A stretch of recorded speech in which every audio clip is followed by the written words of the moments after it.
Clap. Ah.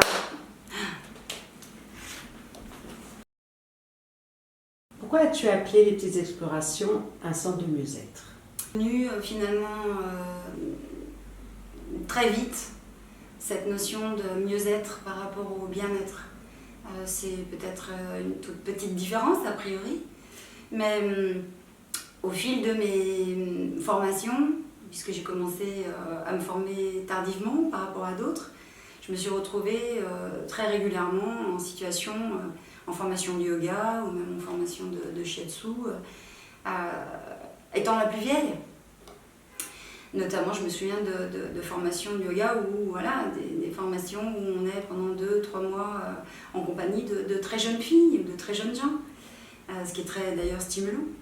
Et puis aussi parce que dans le cadre de ces formations, finalement, je me suis rendu compte parfois de ce que pouvait représenter pour des personnes qui n'ont jamais commencé à faire ce genre de pratique, le gap qu'il y avait à franchir, les complexes qu'on pouvait avoir à ouvrir une porte pour venir pratiquer quelque chose qu'on ne connaît pas, et parfois tous les a priori qui vont autour de ces pratiques de yoga. On pense souvent, c'est vrai que pour pratiquer le yoga, finalement il faut déjà être en forme, il faut déjà être en bonne santé, il faut déjà être une femme un petit peu plus jeune, il faut peut-être être déjà mince, que si on a une morphologie un petit peu plus enveloppée, on va avoir des difficultés pour pratiquer, que si on a plus de 60 ans, on ne pourra pas pratiquer. Enfin, on se met beaucoup d'obstacles et de limites avant même d'oser pousser la porte d'un endroit. Et est-ce qu'à ce moment-là, l'objectif réel, c'est d'atteindre le bien-être? Moi, je ne pense pas, parce que finalement, ces dernières années, c'est devenu aussi beaucoup, c'est devenu une activité vraiment quasiment à l'échelle planétaire, hein, c'est-à-dire que le yoga, quand même, connaît un franc succès partout. On a cette forme d'injonction à aller bien, à tout faire pour aller bien, pour montrer qu'on va bien. Même d'ailleurs, quand on se dit bonjour le matin, bonjour, ça va? Oui, ça va. C'est-à-dire que finalement, on ne prend pas vraiment le temps de répondre ou d'oser répondre. Ça va pas si bien que ça, j'aimerais que ça aille mieux. Parce que la personne en face, elle n'a pas vraiment le temps de s'arrêter à ce moment-là. Donc, c'est des phrases toutes faites. Et ces injonctions à aller bien, moi je trouve que ça crée de la souffrance. Parce que finalement, quand on a eu des accidents de parcours, des accidents physiques, des problématiques psychiques, physiques à régler, eh bien c'est rarement dans ces moments-là qu'on a la force et l'énergie pour justement s'envisager, pousser la porte d'un endroit ou pratiquer avec d'autres. Et ça peut être complexant. Alors voilà, moi les petites explorations, ce centre de mieux-être, c'est un centre où on vient tel que l'on est.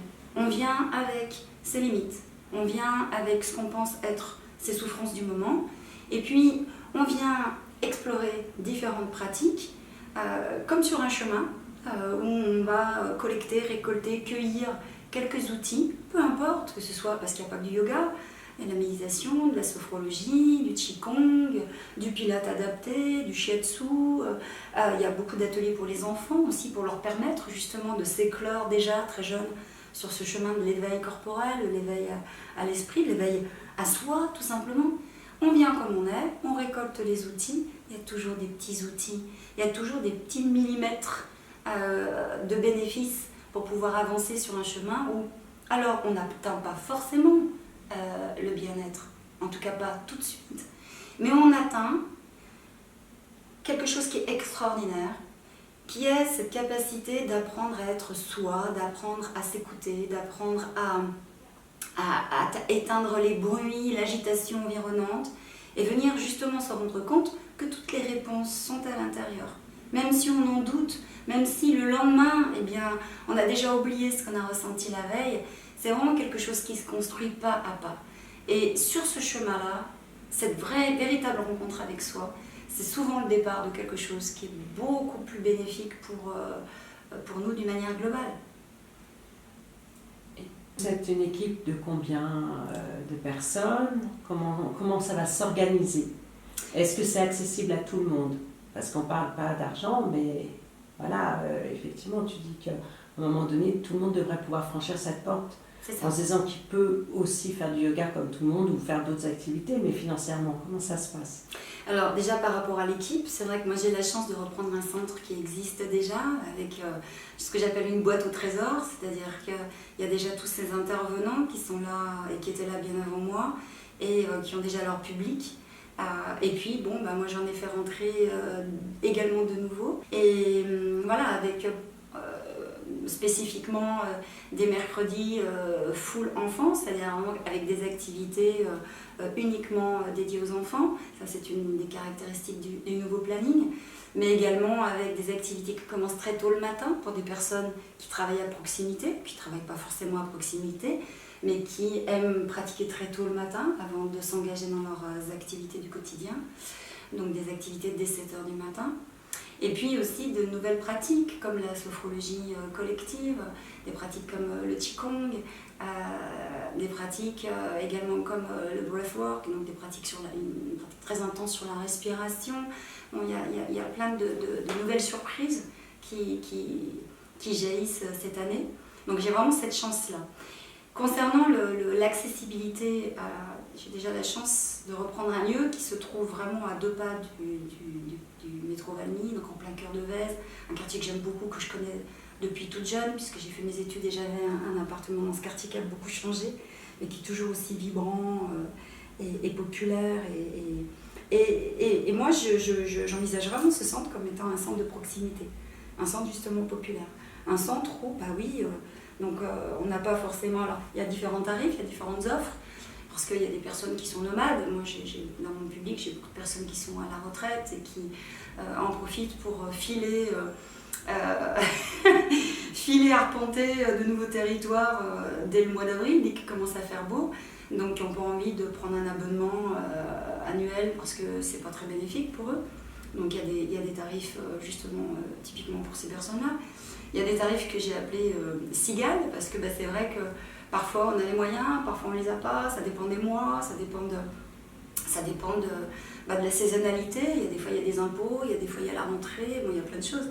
Donc c'est pour ça que j'ai fait des cartes qui permettent justement de les utiliser quand on veut, à un prix un peu plus accessible que ce qui était pratiqué jusqu'alors. Donc on peut venir pratiquer dès 14 € le cours, qui est un prix qui par rapport peut-être à ce qui se fait, qui est peut-être plus accessible, mais qui est aussi en rapport avec le lieu. C'est un lieu qui est un petit monde du mieux-être, c'est un petit lieu, c'est un lieu de 120 mètres carrés qui est modulable.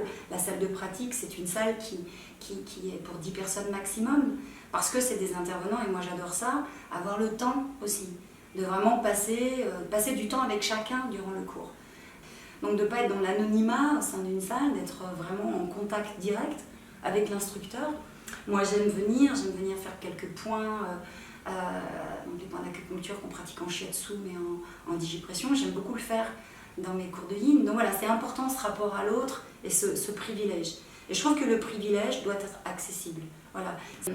J'ai mis en place un concept de cours de yoga suspendu, comme le café suspendu, qui existe déjà un petit peu partout. C'est-à-dire que une personne qui aura pris un abonnement, parce que des abonnements existent pour avoir des cours avec des tarifs encore plus bas, quand la personne n'aura pas pu faire ses 4 cours par mois, par exemple, eh bien grâce à elle, le cours qui lui reste, eh bien on va pouvoir l'offrir à quelqu'un qui justement n'a pas ces moyens-là et qui va pouvoir rejoindre la ronde, rentrer dans la boucle, voilà, sans honte, sans complexe, parce que voilà, on est là pour ça.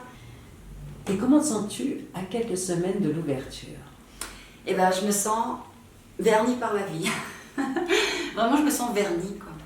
Vernie d'avoir cette opportunité de porter ce projet, de travailler avec ces intervenants, de pouvoir travailler avec ces 2 personnes en alternance, donc la jeunesse que j'ai pu embaucher pour m'accompagner aussi dans ce projet. Je suis super contente de m'accompagner, d'avoir pu embaucher, d'être aidée d'ailleurs pour cela.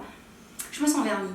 Et c'est important de le dire pour moi, parce que là, cette année, j'ai vécu quelque chose quand même qui consiste à avoir perdu la vue d'un œil. Donc, c'est important de se dire que quelles que soient les limites corporelles, le temps passe, il y a des choses qui effectivement, malgré tout, la vie me fait un cadeau qui est vraiment qui est merveilleux, quoi. Merci Sandrine. Merci à toi, Corinne.